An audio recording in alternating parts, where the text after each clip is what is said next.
It's astounding to see a purportedly peaceful person engage in threats of assault.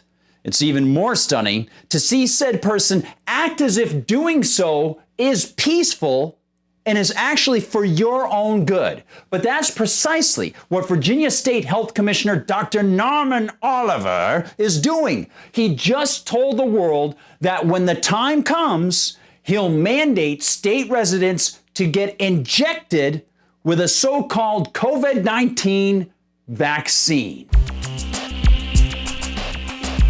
Hi everyone, I'm Gardner Goldsmith for MRC TV, and here's the story. According to Jackie DeFusco and Emma North of WRIC ABC 8. Virginia's health commissioner, who says he plans to mandate a coronavirus vaccine when it's made available to the public. He also told WRIC, it's killing people now.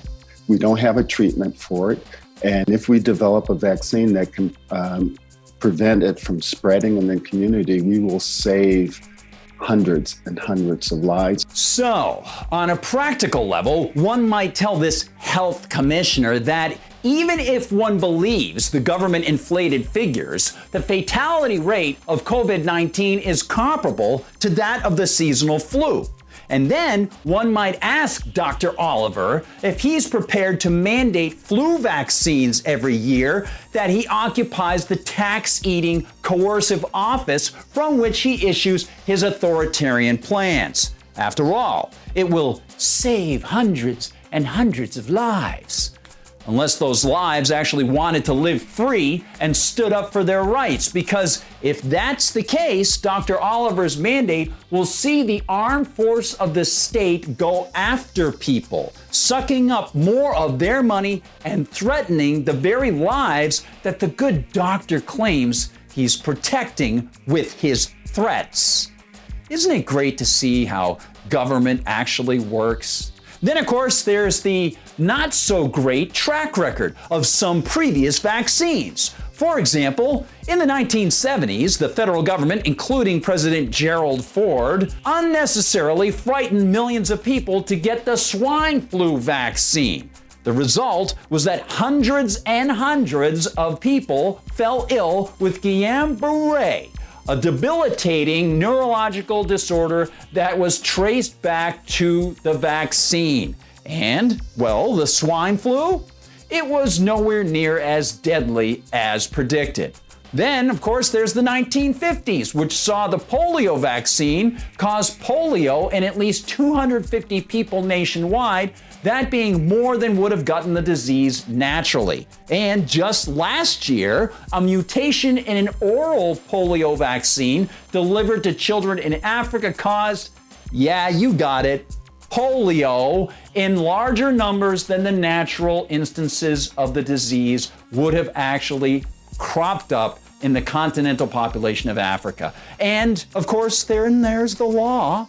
Dr. Oliver claims to have the backing of a Virginia statute allowing the government to mandate a vaccine in a public health emergency.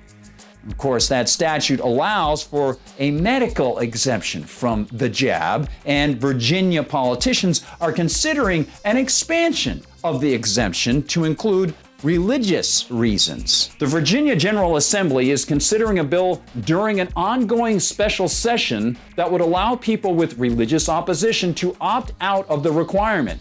The bill needs to clear a committee in the House of Delegates before the full chamber could vote on it. Now, DeFusco and North note that Oliver opposes the idea of a religious exemption. Commissioner of Health Dr. Norman Oliver says he strongly opposes a bill that would allow people with a religious opposition to opt out of an otherwise required COVID-19 vaccine. Which means that if he has his way, people who know that abortion is murder of a human being would also be required to accept the vaccine that might be derived from a line created via aborted fetuses. And Oliver's claim to be able to force vaccination is blatantly unconstitutional.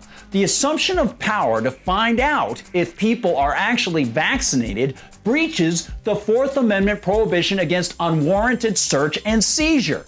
The physical attack of the state-mandated vaccination itself runs contrary to the 8th Amendment prohibition against cruel and unusual punishment. Since there has been no trial to cite a citizen for a wrong, there can be no punishment.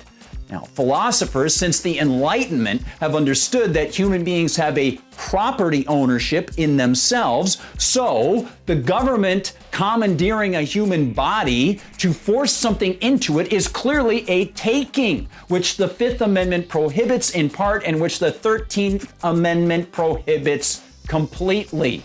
And as I wrote for MRC TV in June, if anyone like Oliver argues that the state has a so-called public health police power, the person is way off base constitutionally, logically, and morally.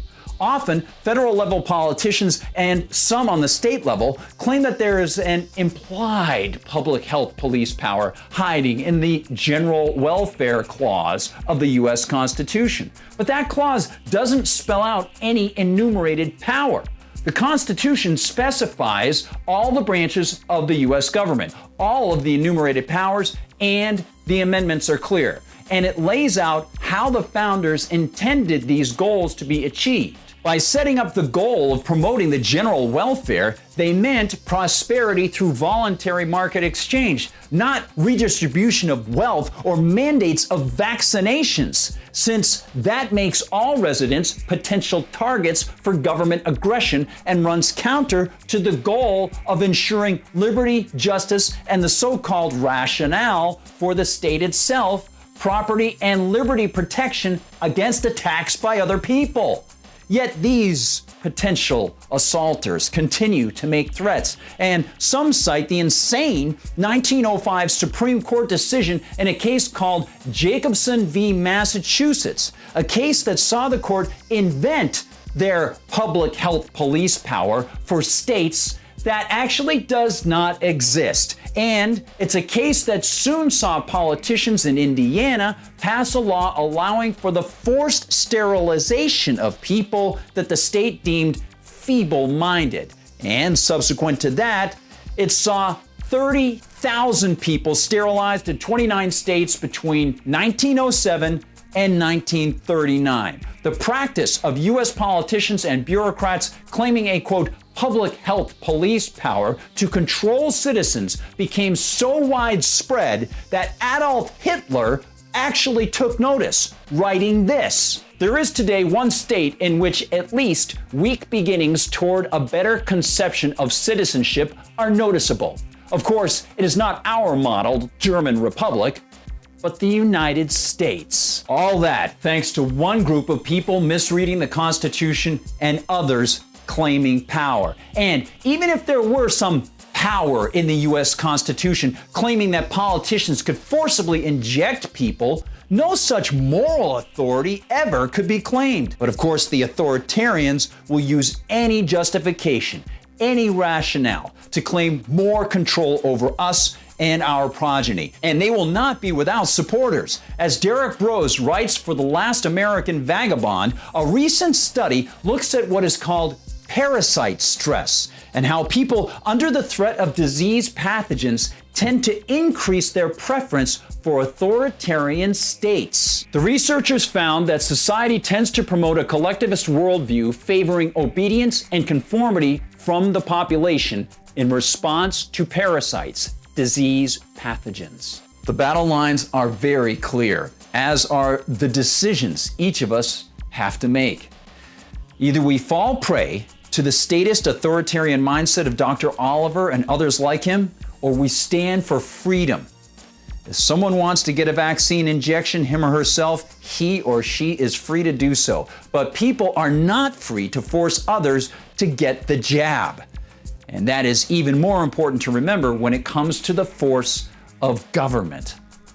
Thanks so much for being part of this conversation, everybody. Remember, if you're watching on YouTube, hit like And make sure you're subscribed. Please share these videos with friends, especially about this subject, because as you know, social media tends to try to crush any sort of dissent or conversation or debate about this in any way whatsoever.